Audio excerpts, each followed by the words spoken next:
Hi friends, आज हम Indian polity का एक बहुत इंपॉर्टेंट टॉपिक का नाम है हमारा पंचायती राज संस्थान, जिसे अंग्रेजी में कहते हैं पंचायती राज इंस्टीट्यूशन या शॉर्ट में गए पीआरआई। इसके बारे में काफी डिटेल से चर्चा करेंगे। आप हमारे साथ बने रहिए ताकि आपको इसके बारे में जानकारी प्राप्त हो सके। तो शुरुआत करते हैं। आज का टॉपिक है पंचायती राज संस्थान। तो भारत में पंचायती राज संस्थान मतलब पीआरआई ग्रामीण स्वशासन स्थानीय स्वशासन की एक प्रणाली। आप इसे याद रखेंगे, पंचायती राज संस्थान क्या है? ग्रामीण स्थानीय स्वशासन की एक प्रणाली है। भारत की बात करें तो भारत में पंचायती राज संस्थाओं का इतिहास, उसके विकास की बात करें। सबसे पहले हम देखेंगे प्राचीन और मध्यकालीन जो समय है, उस समय जो पंचायती राज संस्थाएं थी उनकी कौन सी विशेषता थी। तो पंचायती राज का विचार या पंचायती राज का विचार भारत में नया नहीं है। स्थानीय स्वशासन की जो संस्थाएं थी प्राचीन काल से ही ग्रामीण समुदायों का अभिन्न अंग रही है। ऐसा नहीं कि स्थानीय स्वशासन आज की बात है, ये नई नई बात है या अंग्रेजों आने के बाद की बात है, ये ऐसा नहीं है, बल्कि ये प्राचीन काल से ग्रामीण समुदाय का अभिन्न अंग रही। प्राचीन काल में देखें तो प्राचीन काल में कौन सी संस्थाएं थी। तो वैदिक काल की बात करें तो वैदिक काल में सभा और समितियां दो संस्थाएं हुआ करती थी। क्या सभा और समितियां दो संस्थाएं हुआ करती थी जो स्थानीय प्रशासन और न्याय का कार्य देखा करती? कौन? सभा और समितियां। ग्रामणी की बात करें तो गांव का मुखिया कौन क्या कहलाता था? ग्रामणी कहलाता था। जो गांव का मुखिया होता था उसे ग्रामणी कहते थे। चोल शासन की बात करें तो चोल शासन जो दक्षिण भारत में था, वो हमारे स्थानीय स्वशासन के उत्कृष्ट उदाहरण के लिए जाना जाता था। आप इसे याद रखें। कौन? चोल साम्राज्य। जो चोल साम्राज्य में जो चोल शासन था तो उसके अंदर जो स्थानीय स्वशासन का उत्कृष्ट उदाहरण देखा जाता था, वहां पे गांवों की सभाएं उर और सभा कहलाती थी। गांव की दो सभाएं होती थी, उन सभाओं को उर और सभा कहते थे। तो इस समय यह पता चलता है कि प्राचीन काल में भी हमारे ग्रामीण स्वशासन की इकाइयां हुआ करती थी। मध्यकाल की बात करें तो मध्यकाल में भी या मध्यकाल में भी हमारे स्थानीय स्तर पर स्वायत्ता किसी न किसी रूप में बनी रही थी। लेकिन मुगल काल के दौरान केंद्रीय सरकार का हस्तक्षेप बढ़ गया था। मतलब मुगल सरकार या केंद्र सरकार का जो हस्तक्षेप था हमारा ग्रामीण स्वायत्ता पर भारी पड़ रहा था। मतलब उसमें हस्तक्षेप किया जा रहा था। ग्रामीण पंचायतों की बात करें तो इस काल में पंचायतें केवल सामाजिक और न्यायिक कार्य तक सीमित हो गई थी। पंचायतें क्या केवल सामाजिक और न्यायिक कार्य तक सीमित हो गई थी, विशेष रूप से जातिगत मामलों में। क्या विशेष रूप से जातिगत मामलों में सामाजिक और न्यायिक कार्य तक सीमित हो गई थी। और इन्हें राज्य से कोई वित्तीय सहायता या फिर राजनीतिक समर्थन प्राप्त नहीं होता था। किससे? राज्य से कोई भी वित्तीय सहायता या फिर राजनीतिक समर्थन प्राप्त नहीं होता था। ये हमने मध्यकाल की बात कर ली। अब आधुनिक काल की बात करें। आधुनिक काल में जो हमारा ब्रिटिश काल है उसकी बात करें, कॉलोनियल पीरियड की बात करें, तो ब्रिटिश भारत में या ब्रिटिश शासन में भारत में केंद्रीकृत प्रशासन को मजबूती मिली थी। या ब्रिटिश शासन में क्या था? भारत में केंद्रीकृत प्रशासन को मजबूती मिली, जिससे हमारे स्थानीय संस्थाएं कमजोर होती है। केंद्रीकृत प्रशासन मतलब जो अंग्रेजों के द्वारा चलाया गया प्रशासन था वो मजबूत हुआ, और उसके मजबूत होने से स्थानीय संस्थाएं थी वो कमजोर हुई। हालांकि फिर भी इसमें कुछ प्रयास तो किए गए थे। बात करें प्रयासों की तो 1870 में, सन 1870 में लॉर्ड मेयो का संकल्प आता है। तो लॉर्ड मेयो ने वित्तीय विकेंद्रीकरण के लिए मतलब फाइनेंशियल डिसेंट्रलाइजेशन के लिए एक प्रस्ताव रखा, जिससे कुछ स्थानीय निकायों को विनियमन की शक्ति मिलती है। कुछ स्थानीय निकाय थे उनको क्या रेगुलेशन या फिर विनियमन की शक्ति मिलती है। कब? 1870 में। किसके प्रयासों से? लॉर्ड मेयो के प्रयासों से। फिर 1882 में क्या आता है? 1882 में रिपन का संकल्प आता है, जो स्थानीय स्वशासन का मेगना कार्टा भी कहलाता है। रिपन का संकल्प ही हमारे स्थानीय स्वशासन का मेगना कार्टा कहलाता है। वायसराय लॉर्ड रिपन ने स्थानीय स्वशासन के विकास के लिए बहुत ही महत्वपूर्ण प्रस्ताव रखे। बात करें कौन सा महत्वपूर्ण प्रशासन था जिसके लिए उन्हें भारत में स्थानीय स्वशासन का जनक या father of local self government in India भी कहा जाता है। किसे? लॉर्ड रिपन को। किसको? लॉर्ड रिपन को हमारे father of local self government of India कहा जाता है। उन्होंने क्या निर्वाचित गैर सरकारी सदस्यों के साथ स्थानीय बोर्ड की स्थापना पर जोर दिया था। क्या संकल्प रखा था उन्होंने? उन्होंने निर्वाचित गैर सरकारी सदस्यों के साथ में स्थानीय बोर्डों की स्थापना पर जोर दिया था। फिर रॉयल कमीशन की बात करें 1907 की, तो हॉब हाउस की अध्यक्षता में, किसके? हॉब हाउस की अध्यक्षता में इस आयोग ने गांव के महत्व पर बहुत ज्यादा जोर दिया। किसकी अध्यक्षता में? हॉब हाउस की अध्यक्षता में इस आयोग ने क्या किया? गांवों के महत्व पर बहुत ज्यादा जोर दिया और ग्राम पंचायतों की स्थापना की सिफारिश की। किसकी? ग्राम पंचायतों की स्थापना की सिफारिश की किसने? रॉयल कमीशन ने 1907 में। 1920 की बात करें तो कई प्रांतों में पंचायती राज अधिनियम पारित किए गए। यहाँ पे कई प्रांतों में हमारे पंचायती राज अधिनियम पारित किए गए 1920 में। 1935 की बात करें तो भारत सरकार अधिनियम पारित होता हमारे 1935 में।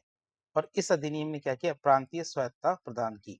इस अधिनियम ने क्या किया? प्रांतीय स्वायत्ता प्रदान की, जिससे हमारे स्थानीय स्वशासन प्रांतीय सरकारों के अधीन एक विषय बन के रह गए। स्थानीय स्वशासन क्या हो गया, प्रांतीय सरकारों के अधीन क्या एक विषय बन के रह जाते हैं। कब 1935 का जो भारत शासन अधिनियम आता है उससे। फिर बीकानेर रियासत की बात करें, बीकानेर रियासत राजस्थान की पहली रियासत बनती है जिसने 1928 में ग्राम पंचायत का गठन किया था। कब? 1928 में ग्राम पंचायत का गठन किया था किसने? बीकानेर रियासत ने। भारत के मूल संविधान की बात करें तो भारत के मूल संविधान में पंचायत राज का प्रावधान या फिर उल्लेख अनुच्छेद 40 में किया गया था, जिसे गांधीवादी सिद्धांत भी कहा जाता है। किसमें? अनुच्छेद 40 में। और राज्य सूची का जो पांचवा विषय है वो भी हमारे क्या स्थानीय सरकार है। क्या राज्य सूची का पांचवा विषय हमारी स्थानीय सरकार है? और संविधान में देखें तो मूल संविधान में पंचायती राज का प्रावधान हमारे उल्लेख जो डीपीएसपी के अनुच्छेद 40 में किया गया है। अब ये तो हमने इतिहास देख लिया, पंचायती राज संस्थाओं का इतिहास देख लिया। अब देखेंगे पंचायती राज संस्थान पीआरआई के बारे में देखें। तो पंचायती राज संस्थान भारत में ग्रास रूट मतलब जमीनी स्तर पर लोकतंत्र को साकार करने के लिए, ग्रास रूट या फिर जमीनी स्तर पर लोकतंत्र को साकार करने के लिए स्थापित हमारे लोकल सेल्फ गवर्नमेंट संस्थाएं हैं, मतलब स्थानीय स्वशासन की इकाइयां हैं। अब बात करेंगे इसके संवैधानिक इतिहास की, पीआरआई के संवैधानिक इतिहास की बात करें। सबसे पहले होता है 64वां संविधान संशोधन 1989 में। बात करें इसकी तो प्रधानमंत्री राजीव गांधी सरकार के द्वारा पीआरआई को संवैधानिक दर्जा देने के लिए, या पीआरआई को संवैधानिक दर्जा देने के लिए सबसे महत्वपूर्ण प्रयास किया गया कौन सा? 64वां संविधान संशोधन 1989 का। हालांकि विधेयक राज्यसभा में पास नहीं हो पाता। राजीव गांधी सरकार अपनी पूरी कोशिश करते हैं कि पंचायती राज संस्थाओं को संवैधानिक दर्जा मिल जाए, लेकिन राज्यसभा में उनका जो विधेयक था वो पास नहीं होता है। फिर उसके 3 साल बाद हमारे 73वां संविधान संशोधन होता है, अधिनियम 1992 में आता है। और ये भारतीय इतिहास का एक ऐतिहासिक कदम था जिसके तहत पंचायती राज संस्थाओं को संवैधानिक मान्यता मिलती है। किसके तहत? 73वें संविधान संशोधन अधिनियम 1992 के तहत हमारे पंचायती राज संस्थाओं को संवैधानिक मान्यता मिल जाती है। बात करें इस अधिनियम की, इसको राष्ट्रपति की अनुमति कब मिली? तो 20 अप्रैल 1993 को राष्ट्रपति के द्वारा इसको अनुमति मिल जाती है। भारत सरकार के द्वारा कब लागू किया गया? तो 24 अप्रैल 1993 को। तब 24 अप्रैल 1993 को इसे भारत सरकार के द्वारा क्रियान्वयन या लागू किया गया, जिसे अब राष्ट्रीय पंचायती राज दिवस के रूप में मनाया जाता है। किसे? 24 अप्रैल को राष्ट्रीय पंचायती राज दिवस के रूप में मनाया जाता है। क्यों? क्योंकि भारत सरकार ने इसे 24 अप्रैल 1993 को लागू किया था। अब बात करेंगे संवैधानिक प्रावधान की, मतलब 73वें संविधान संशोधन के पश्चात इसमें कौन कौन से संवैधानिक प्रावधान किए उनकी बात करें। तो 73वें संविधान संशोधन ने संविधान में बहुत सारे परिवर्तन किए। इसमें भाग 9 जोड़ा गया। पहले भाग 8 ही थे, लेकिन इसके बाद के भाग 9 जोड़ा गया, जिसका टॉपिक या शीर्षक क्या रखा गया? पंचायत। जिसमें अनुच्छेद 243 से 243 ओ तक, या 243 से 243 ओ तक हमारे अनुच्छेद जोड़े गए। अनुसूची में देखें तो 11वीं अनुसूची जोड़ी गई। इसमें क्या है? 11वीं अनुसूची जोड़ी गई। इसमें पंचायती राज संस्थाओं के क्षेत्राधिकार में, कि जो भी हमारे पंचायती राज संस्था है उनके क्षेत्राधिकार में आने वाले 29 विषय शामिल है। कितने? 29 विषय, 29 फंक्शंस शामिल है। किसमें? 11वीं अनुसूची में, जिस पर पीआरआई कानून बना सकती है और उन्हें लागू भी कर सकती है। पंचायती राज इंस्टीट्यूशंस क्या है? कानून भी बना सकती है और उन्हें लागू भी कर सकती है। किन विषयों पे? 29 विषय। फिर अनुच्छेद 243 से 243 ओ की बात करें तो इन अनुच्छेदों में पंचायती राज की संरचना, चुनाव, आरक्षण, शक्तियां, वित्त आयोग मतलब स्टेट फाइनेंस कमीशन जैसे अनिवार्य प्रावधान किए गए हैं। आप इसे याद रखेंगे। इनका जो संवैधानिक प्रावधान है पंचायती राज संस्थाओं के, वो भी आपको पता होने चाहिए। अब हम देखेंगे राजस्थान पंचायती राज का कानूनी ढांचा क्या है। तो राजस्थान भारत का पहला राज्य था जिसने 2 अक्टूबर 1959 को, कब? 2 अक्टूबर 1959 को नागौर जिले में पंचायती राज व्यवस्था का उद्घाटन किया था। तो भारत का पहला राज्य कौन बनता है? राजस्थान बनता है। कब? 2 अक्टूबर 1959 को। और पंचायती राज संस्थाओं की स्थापना की जाती है कब? 2 अक्टूबर 1959 को नागौर में। हालांकि कानूनी तौर पर ये बाद में व्यवस्थित हुआ था, लेकिन फिर भी शुरुआत तो हो ही गई थी। राजस्थान पंचायती राज अधिनियम की बात करें तो राजस्थान पंचायती राज अधिनियम आता 1953। तो 73वें संविधान संशोधन से पहले भारत राजस्थान में पंचायती राज संस्थाएं राजस्थान पंचायती राज अधिनियम 1953 के तहत चल रही थी। जितनी भी राजस्थान पंचायती राज संस्थाएं थी ये किसके तहत चल रही थी? राजस्थान पंचायती राज अधिनियम 1953 के तहत चल रही थी। और यह अधिनियम पहली बार 1953 में बना था। ये अधिनियम क्या था? पहली बार 1953 में बना था। लेकिन इस समय त्रिस्तरीय पंचायती राज संस्थाओं को विधिवत रूप से स्थापित नहीं किया गया था। पहली बार त्रिस्तरीय पंचायती राज संस्थाएं थी, लेकिन इनको क्या विधिवत रूप से स्थापित नहीं किया गया था जब तक हमारा 73वां संविधान संशोधन नहीं हो गया। अब हम देखेंगे राजस्थान पंचायती राज अधिनियम की। क्या केंद्र में तो हमारे पंचायती राज अधिनियम लागू हो गया था, लेकिन केंद्र के द्वारा लागू होने के बाद राज्यों के द्वारा भी इसे स्वीकार करना था।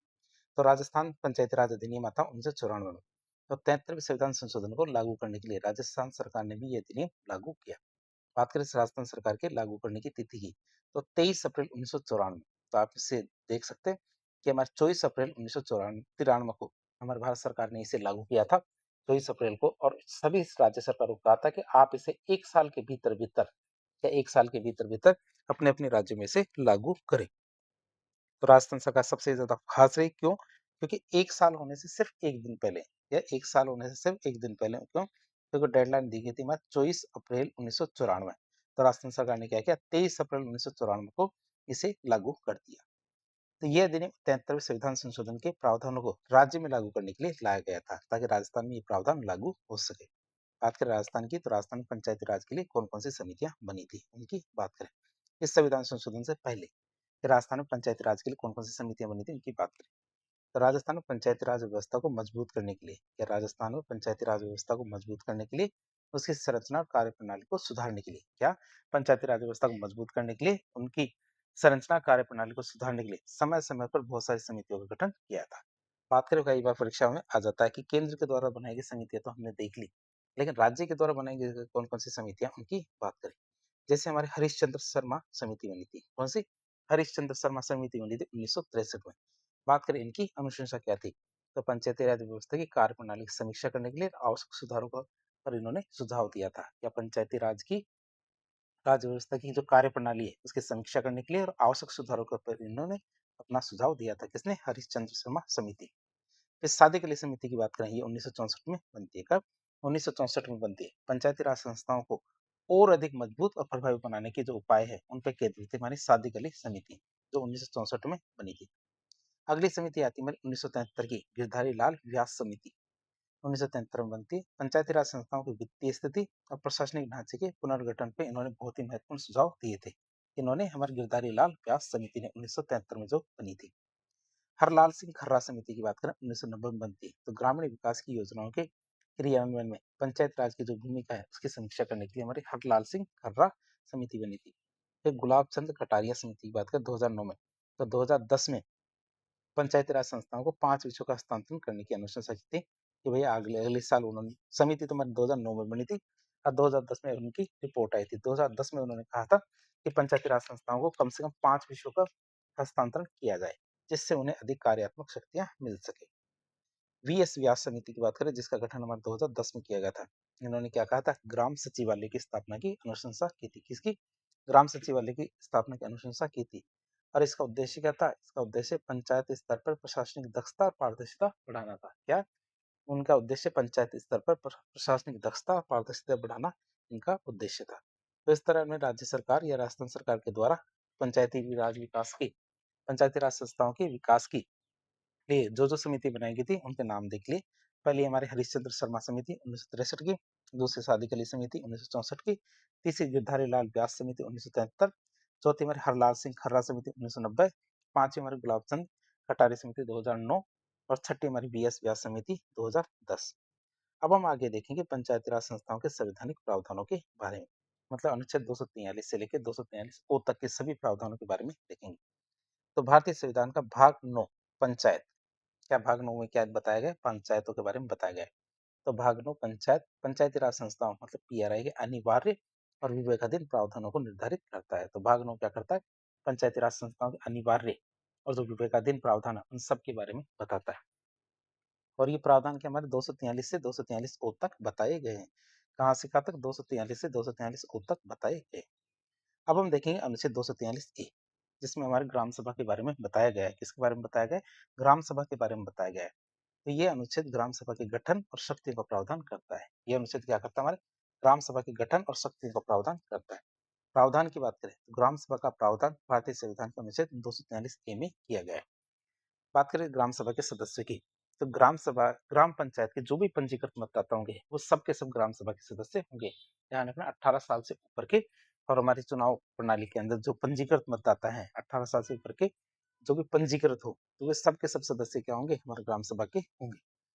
ग्राम सभा का अध्यक्ष कौन होगा? तो ग्राम सभा का जो ग्राम पंचायत का सरपंच ग्राम सभा का अध्यक्ष होता है। क्या? ग्राम पंचायत का जो सरपंच होता है यही हमारे ग्राम सभा का अध्यक्ष होता है। और उसकी अनुपस्थिति में उप सरपंच, और दोनों ही अनुपस्थित हो तो ग्राम सभा उपस्थित सदस्यों में से किसी एक को अध्यक्ष चुन सकती है। तो आप याद रखेंगे सबसे छोटी इकाई हमारी ग्राम सभा है। ग्राम सभा की अध्यक्षता हमारी ग्राम पंचायत का अध्यक्ष करता है। यदि वो ना हो तो अध्यक्षता हमारा उप सरपंच करेगा, और यदि दोनों ही ना हो तो अध्यक्ष तुम्हारा सरपंच होगा। यदि यदि वो ना हो तो उप सरपंच अध्यक्षता करेगा, और यदि दोनों ही ना हो तो वहां जो उपस्थित सदस्य है उनमें से किसी एक को अध्यक्ष चुना जा सकता है। और सदस्य कौन होंगे? सदस्य वहां के उस क्षेत्र के जो भी पंजीकृत मतदाता है। पंजीकृत मतदाता मतलब 18 साल से ऊपर के, और चुनाव आयोग के अंदर जिन्होंने अपना नाम दर्ज करा रखा है, तो वो ही इनके सदस्य होंगे, इसके अलावा नहीं।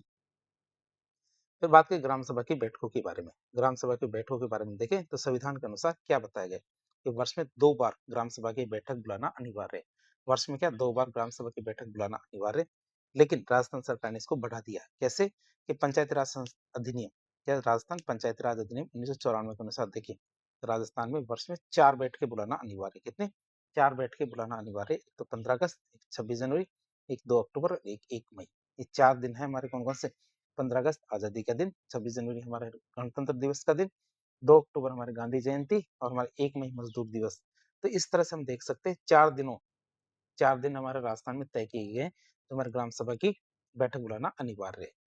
कोरम या गणपूर्ति की बात करें, ग्राम सभा की जब भी बैठक होगी, क्या ग्राम सभा की जब भी बैठक होगी तो कुल सदस्यों का 1/10वां हिस्सा उपस्थिति होना अनिवार्य है। इतने लोग तो आने जरूरी है हमारी कोरम या गणपूर्ति के लिए। तो बैठक बुलाने का अधिकार किसको होगा? जो भी हमारी बैठक होगी तो उसको बैठक को बुलाने का अधिकार किसके पास होगा? तो ये अधिकार मूलतः हमारे सरपंच के पास होता है। किसके पास होता है? ये अधिकार हमारे मूलतः सरपंच के पास होता है। और सरपंच और उप सरपंच दोनों की अनुपस्थिति में ग्राम विकास अधिकारी बैठक को बुलाता है। वीडियो होता है, वो हमारे क्या इस बैठक को बुलाता है। तो इस तरह से हम देख सकते हैं ग्राम सभा के बारे में 243 ए के अंदर बताया गया है। फिर बात करें हमारे 243 बी की। किसकी? 243 बी की बात करें, जिसमें हमारे पंचायतों का गठन मतलब त्रिस्तरीय व्यवस्था के बारे में बताया गया है। ये अनुच्छेद मतलब 243 बी क्या कहता है? यह अनुच्छेद राज्यों में पंचायती राज संरचना को निर्धारित करता है। क्या निर्धारित करता है कि संरचना कैसी होगी? त्रिस्तरीय संरचना होगी। अनुच्छेद 243 बी वन में पंचायती राज में त्रिस्तरीय व्यवस्था का उल्लेख किया गया है। इसमें टॉप लेवल पे कौन होगी? डिस्ट्रिक्ट लेवल मतलब जिला परिषद। पंचायत समिति की बात करें, ये हमारे इंटरमीडिएट या ब्लॉक लेवल पे होगी, और सबसे नीचे होगी कौन सी? हमारी पंचायत, जो हमारे विलेज लेवल की होगी। तो त्रिस्तरीय व्यवस्था में टॉप लेवल पे कौन होगी? डिस्ट्रिक्ट लेवल पे हमारे जिला परिषद, ब्लॉक लेवल या इंटरमीडिएट लेवल पे होगी पंचायत समिति, और जो हमारी विलेज लेवल है तो विलेज लेवल पे होगी हमारे कौन? ग्राम पंचायत। छूट दी गई है। छूट की बात करें तो अनुच्छेद 243 बी टू के अनुसार, मतलब एक छूट मिली है। छूट की बात करें तो 20 लाख से कम जनसंख्या वाले राज्य, मतलब उस समय पे ऐसे राज्य भी थे जिनकी जनसंख्या 20 लाख से कम थी, लेकिन अब तो मुश्किल ही कोई राज्य ऐसा बचा होगा जिसकी जनसंख्या 20 लाख से कम हो। क्यों? क्योंकि इससे ज्यादा तो कई बार जिलों की जनसंख्या हो जाती है, तो राज्यों की जनसंख्या तो इससे ज्यादा ही हो रही होगी, लेकिन उस समय 20 लाख से कम ही जनसंख्या थी कई राज्यों की। तो 20 लाख से कम जनसंख्या वाले राज्यों को त्रिस्तरीय प्रणाली अपनाने से छूट है। कितनी? त्रिस्तरीय प्रणाली अपनाने से छूट है। क्यों? क्योंकि वहां पे द्विस्तरीय प्रणाली अपना सकते हैं। वहां पे छूट दी गई कि भैया तुम्हें त्रिस्तरीय प्रणाली अपनाने की जरूरत नहीं, तुम्हें द्विस्तरीय प्रणाली अपना सकते हो। अब देखेंगे पंचायती राज संस्थाओं की संरचना अनुच्छेद 243 सी के अनुसार। अनुच्छेद 243 सी क्या कहता है कि पंचायती राज संस्थाओं की संरचना कैसी होगी? तो ये अनुच्छेद हमारे पंचायतों के विभिन्न स्तरों की संरचना और चुनाव पद्धति का उल्लेख करता है कि यहाँ चुनाव कैसे होगा और संरचना कैसी होगी, इसके बारे में बताता है 243 सी। सबसे पहले सदस्यों के चुनाव की बात करें तो पंचायती राज संस्थाओं के 3 स्तरों पर, ये पंचायती राज संस्थाओं के 3 स्तरों पर सदस्यों का चुनाव प्रत्यक्ष निर्वाचन के द्वारा किया जाता है। कैसे? प्रत्यक्ष निर्वाचन के द्वारा किया जाता है। तीनों स्तरों पर सदस्यों का चुनाव, जैसे हमारे ग्राम पंचायत में वार्ड पंच और सरपंच का चुनाव होता है, ये सब के सब हमारे क्या प्रत्यक्ष स्तर पे किया जाता है। राजस्थान की बात करें तो राजस्थान में सरपंच और वार्ड पंच का चुनाव प्रत्यक्ष होता है। आप इसे याद रखेंगे, जब भी हमारा चुनाव होता है तो इस तरह से चुनाव होता है। ये कोई एक क्षेत्र है, ये कोई एक क्षेत्र है, इसमें बहुत सारे वार्ड बना दिए जाते हैं। जैसे ये बहुत सारे वार्ड बना दिए, ये इस तरह से बहुत सारे वार्ड बना दिए, और इन वार्डों के अंदर क्या चुनाव होता है? वार्ड पंच का। क्या ऐसे छोटे छोटे वार्ड बना दिए जाते हैं, और इन वार्डों में क्या होता है? वार्ड पंच का चुनाव होता है। साथ ही साथ क्या है? हमारे सरपंच का भी चुनाव होता है। तो 2 चुनाव एक साथ होते हैं, 2 वोट एक साथ डाले जाते हैं। एक तो वार्ड पंच का और एक हमारे सरपंच का। दोनों के दोनों वोट प्रत्यक्ष रूप से डाले जाते हैं। आपसे याद रखें, क्या दोनों के दोनों वोट क्या हमारे प्रत्यक्ष रूप से डाले जाते हैं। आप इसे याद रखेंगे। राजस्थान की बात कर ली हमने। राजस्थान में सरपंच और वार्ड पंच का चुनाव प्रत्यक्ष रूप से होता है, जबकि उप सरपंच का चुनाव क्या होता है? अप्रत्यक्ष रूप से होता है। जो भी हमारे वार्ड पंच चुने जाते हैं, क्या जो भी हमारे वार्ड पंच चुने जाते हैं, वो आपस में से ही किसी भी एक व्यक्ति को उप सरपंच चुन लेते हैं। लेकिन सरपंच को तो क्या जो जो जनता है, नागरिक है, वो डायरेक्ट चुनते हैं, प्रत्यक्ष रूप से चुनते हैं। अध्यक्ष और उपाध्यक्ष के चुनाव की बात करें तो हमारे जिला परिषद और पंचायत समिति के अध्यक्ष और उपाध्यक्ष का चुनाव अप्रत्यक्ष निर्वाचन के द्वारा किया जाता है। क्यों? क्योंकि जो भी हमारे वार्ड पंच होते हैं, क्या जो भी हमारे वार्ड पंच होते हैं, ये वार्ड पंच ही अपने में से किसी भी व्यक्ति को एक चुन के अध्यक्ष, मतलब पंचायत समिति का अध्यक्ष या उपाध्यक्ष, जिला परिषद का अध्यक्ष या उपाध्यक्ष चुनते हैं। तो इनके निर्वाचन तो अप्रत्यक्ष रूप से होते हैं, जबकि हमारे वार्ड पंच और सरपंच का चुनाव ही केवल हमारे क्या प्रत्यक्ष रूप से किया जाता है। अब हम देखेंगे पदेन सदस्य की एक्स ऑफिशियो मेंबर की बात, मतलब कौन है जो हमारे इनके सदस्य अपने आप ही बन जाते हैं। तो पदेन सदस्य एक्स ऑफिशियो मेंबर की बात करें तो पंचायत समिति के एक्स ऑफिशियो मेंबर कौन होते हैं? एक तो हमारा एमएलए होता है, उस क्षेत्र का जो एमएलए होता है जिस क्षेत्र में हमारे पंचायत समिति है, और हमारे विधान परिषद का सदस्य एमएलसी, ये दोनों के दोनों अपने आप ही पंचायत समिति के सदस्य बन जाते हैं। इनके लिए कोई चुनाव की जरूरत नहीं पड़ती, ये जिस क्षेत्र में होते हैं उस क्षेत्र के अपने आप सदस्य बन जाते हैं। जिला परिषद में हमेशा सांसद सदस्य बन जाता है। क्या? जिस क्षेत्र में जैसे मान लीजिए जिला परिषद के अंदर जो जो सांसद आते हैं, या जिला परिषद के क्षेत्र में जो जो सांसद आते हैं, वो सांसद अपने आप ही इनके एक्स ऑफिशियो मेंबर बन जाते हैं। ये तो हमने संरचना की बात कर ली पंचायती राज संस्थाओं की। अब देखेंगे हम अनुच्छेद 243 डी, मतलब पंचायती राज संस्थाओं में आरक्षण का क्या क्या प्रावधान किया गया है। तो ये अनुच्छेद हमारी पंचायती राज संस्थाओं में विभिन्न वर्गों के लिए आरक्षण को सुनिश्चित करता है। क्या करता है? विभिन्न वर्गों के लिए आरक्षण को सुनिश्चित करता है। जैसे एससी एसटी के आरक्षण की बात करें तो सीटें उनकी जनसंख्या के अनुपात में ही आरक्षित की जाती है। किसके अनुपात में? उनकी जनसंख्या के अनुपात में आरक्षित की जाती है। और यह आरक्षण प्रत्येक स्तर पर, ये जो आरक्षण है ये प्रत्येक स्तर पर और अध्यक्ष और सरपंच के पदों पर भी, क्या, अध्यक्ष और सरपंच के पदों पर भी चक्रानुक्रम मतलब रोटेशन के आधार पर लागू होता है। किस आधार पर लागू होता है? रोटेशन के आधार पर लागू होता है। तो आरक्षण की बात यदि आपसे पूछा जाए तो आप क्या बताएंगे कि सीटें उनकी जनसंख्या के अनुपात में आरक्षित की जाती है, और यह आरक्षण क्या प्रत्येक स्तर पर, जैसे, और अध्यक्ष और सरपंच के पदों पे भी चक्रानुसार मतलब रोटेशन के आधार पर लागू होता है। महिला आरक्षण की बात करें तो संवैधानिक प्रावधान किया गया महिला आरक्षण के लिए। जैसे कुल सीटों का 1/3 मतलब 33% भाग महिलाओं के लिए आरक्षित होगा, लेकिन राजस्थान इससे आगे बढ़ चुका है। कैसे आगे बढ़ चुका है कि राजस्थान और मध्य प्रदेश ऐसे राज्य बने जिसमें मध्य प्रदेश भारत का पहला राज्य था जिसने इसे बढ़ा करके 50% कर दिया था महिलाओं का आरक्षण। राजस्थान ने 2009 में यह आरक्षण कितना 50% कर दिया, जिसे 2010 के चुनाव में भी लागू कर दिया था। कि पंचायती राज संस्थाओं के चुनाव में महिला को आरक्षण कितना रखा गया? आधा, मतलब 50% रखा गया है। मतलब हर दूसरी बार महिला का पंचायती राज संस्थाओं में क्या होता है? निर्वाचन किया जाता है, हर दूसरी बार। ओबीसी के आरक्षण की बात करें तो राज्य विधानमंडल कानून बना करके, क्या, राज्य विधानमंडल कानून बना करके ओबीसी मतलब अन्य पिछड़ा वर्ग के लिए आरक्षण का प्रावधान कर सकता है। जैसे हमारे राजस्थान में 1999 से 21% आरक्षण रखा गया, किसके लिए? हमारे ओबीसी के लिए। आपसे याद रखेंगे, ओबीसी के लिए हमारे 21% आरक्षण रखा गया है। अब हम देखेंगे 243 ई, अनुच्छेद 243 ई क्या कहता है? ये हमारे कार्यकाल के बारे में बताता है, पंचायती राज संस्थाओं के का कार्यकाल कैसे होगा, कितना होगा। तो ये अनुच्छेद हमारे पंचायतों की कार्यकाल और विघटन से संबंधित है। किससे? कार्यकाल और विघटन से संबंधित है 243 ई। पंचायती राज संस्थाओं के सामान्य कार्यकाल की बात करें, पंचायती राज संस्थाओं का सामान्य कार्यकाल कितना? 5 वर्ष का होता है। यदि कोई कार्यकाल के दौरान पद की रिक्ति हो जाए या फिर उपचुनाव कराने की बारी आई तो उसकी क्या प्रावधान है, उसकी बात करें। यदि सरपंच, उप सरपंच या फिर किसी भी पद पे कोई रिक्ति हो जाती है, कोई पद खाली हो जाता है, तो 6 महीने के भीतर भीतर उपचुनाव कराना अनिवार्य होता है। या 6 महीने के भीतर भीतर का उपचुनाव कराना अनिवार्य होता है। यदि कार्यकाल समाप्त होने में 6 ही महीने बचे, या कार्यकाल समाप्त होने में 6 ही महीने बचे, तो उपचुनाव कराना जरूरी नहीं। कि जैसे मान लीजिए 5 साल का कार्यकाल था किसी भी सरपंच का, पंचायत समिति के प्रधान का, इस तरह देख सकते हैं कि हमारे किसी भी कार्यकाल के लिए बात करें तो 5 साल का कार्यकाल होता है। अब यदि मान लीजिए उसने इस्तीफा दे दिया या फिर पद रिक्त हो जाता है 3 साल के बाद, कितने 3 साल के बाद ही पद रिक्त हो जाता है, तो उसमें क्या 6 महीने के अंदर अंदर चुनाव कराना अनिवार्य है।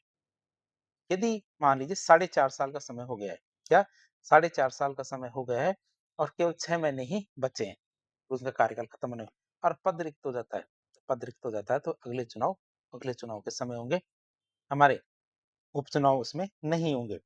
समय से पहले यदि पंचायत भंग हो जाती है तो समय से पहले यदि पंचायत भंग हो जाती है तो केवल शेष कार्यकाल के लिए अगली पंचायत चुनी जाएगी। अगली पंचायत तो चुनी जाएगी, लेकिन हमारे क्या शेष कार्यकाल के लिए चुनी जाएगी। जैसे मान लीजिए 3 साल के अंदर पूरी पंचायत ही भंग हो गई, ठीक है? तो समय से पहले भंग हो जाती है ना पंचायत, उसमें हमारे शेष कार्यकाल के लिए ही नई पंचायत चुनी जाएगी। जैसे 3 साल के लिए 3 साल के बाद में यदि पंचायत भंग हो जाती है, तो अगली केवल 2 साल के लिए ही नई पंचायत कार्य करेगी। ऐसा नहीं कि वो नए 5 साल के लिए कार्य करेगी। अब हम देखेंगे अनुच्छेद 243 एफ। 243 एफ क्या कहता है? एफ ये कहता है कि सदस्यत्व के लिए निर्भरताएं मतलब अयोग्यताएं क्या-क्या होगी। तो ये अनुच्छेद हमारे पंचायती राज चुनाव के लिए योग्यताओं और अयोग्यताओं का प्रावधान करता है। क्या पंचायती राज चुनाव के लिए क्या योग्यताओं और अयोग्यताओं का प्रावधान करता है कौन? अनुच्छेद 243 एफ। न्यूनतम योग्यता की बात करें जो संवैधानिक योग्यता है, तो न्यूनतम 21 वर्ष की आयु होनी चाहिए। कितने? 21 वर्ष की आयु होनी चाहिए न्यूनतम। और स्थानीय पंजीकृत मतदाता होना चाहिए। क्या स्थानीय पंजीकृत मतदाता होना चाहिए? साथ ही साथ क्या 21 वर्ष की आयु होनी चाहिए। अयोग्यता की बात करें, हमारे निर्भरता की बात करें, तो हमारे लाभ का पद धारण नहीं करने वाला होना चाहिए। मतलब यदि कोई भी व्यक्ति लाभ का पद धारण करता है तो वो निर्योग्य होगा। सरकारी सेवा में होना, तो सरकारी सेवा में हो तो भी निर्योग्य होगा, उसे सरकारी सेवा छोड़नी पड़ेगी। 27 नवंबर 1995 के बाद में 2 से अधिक संतान हो राजस्थान में, तो भी हमारे अयोग्य होंगे। लेकिन 2018 में इसमें संशोधन किया गया, दिव्यांग संतान संतान की गणना में शामिल नहीं होती। इसके अनुसार क्या दिव्यांग संतान क्या है? हमारे संतान की गणना में शामिल नहीं होगी। शैक्षणिक योग्यता की बात करें, या शैक्षणिक योग्यता की बात करें तो राजस्थान पंचायती राज अधिनियम 1994 की धारा 19 के तहत 2014 में से अनिवार्य कर दिया गया था, जिसे 2019 में समाप्त कर दिया गया शैक्षणिक योग्यता को। आप इसे याद रखेंगे। अब हम देखेंगे अनुच्छेद 243 जी। या अनुच्छेद 243 जी की बात करें तो ये तो आपने पहले देख लिया था ये वाला कि 2 से अधिक संतान होंगी तो वो पंचायती राज संस्थाओं में चुनाव नहीं लड़ सकता। लेकिन 2 संतानों में यदि कोई भी दिव्यांग है या कोई भी यदि बच्चा दिव्यांग है, तीसरी संतान के बाद भी चुनाव लड़ा जा सकता है। पहले क्या निर्योग्य रखा जाता है, यदि कोई व्यक्ति कुष्ठ रोग से पीड़ित है, क्या कुष्ठ रोग से पीड़ित है, तो उसको भी हमारे इसके लिए क्या निर्योग्य माना जाता था, अयोग्य माना जाता था। लेकिन अब कुष्ठ रोग से पीड़ित व्यक्ति भी पंचायती राज संस्थाओं में चुनाव लड़ सकता था। 2 नए-नए प्रावधान किए गए हैं कि यदि उनमें से कोई दिव्यांग व्यक्ति है बच्चों में, तो तीसरा बच्चा भी हो सकता है। और यदि कुष्ठ रोग से जो पीड़ित व्यक्ति है, तो वो भी हमारे चुनाव लड़ सकता है। तो 2 से ज़्यादा बच्चे वाला व्यक्ति भी चुनाव लड़ सकता है और हमारे कुष्ठ रोगी भी चुनाव लड़ सकता है। आप इसे याद रखेंगे। अब हम देखेंगे 243 जी। 243 जी में हमारी शक्तियाँ, प्राधिकार, उत्तरदायित्व के बारे में बताया गया है। तो हमने ये बच्चों का जो अनिवार्यता वाला जो कानून है वो तो हमने देख लिया था कि यदि पहले क्या था कि जैसे एक बार वापस से बता दें आपको, जो 27 नवंबर 2095 के पश्चात यदि किसी के भी 2 से ज़्यादा संतान है, तो वो राजस्थान में पंचायती राज चुनाव लड़ने के लिए अयोग्य माना जाएगा। लेकिन इसमें ये प्रावधान किया गया था 2 से अधिक संतानों में यदि कोई दिव्यांग व्यक्ति है, दिव्यांग बच्चा है, तो वो हमारे 2 बच्चों की श्रेणी में नहीं माना जाएगा। जिसमें 2018 में संशोधन हुआ था और दिव्यांग संतान की गणना में शामिल नहीं होगा, ये प्रावधान किया गया था। लेकिन अभी हाल ही में क्या है 2026 के अंदर इसमें एक थोड़ा-सा परिवर्तन हुआ, थोड़ा-सा परिवर्तन ये किया गया है कि राजस्थान में क्या जनसंख्या वृद्धि तेजी से कम हो रही है। ध्यान रखना जनसंख्या कम नहीं हो रही है, जनसंख्या वृद्धि तेजी से कम हो रही है।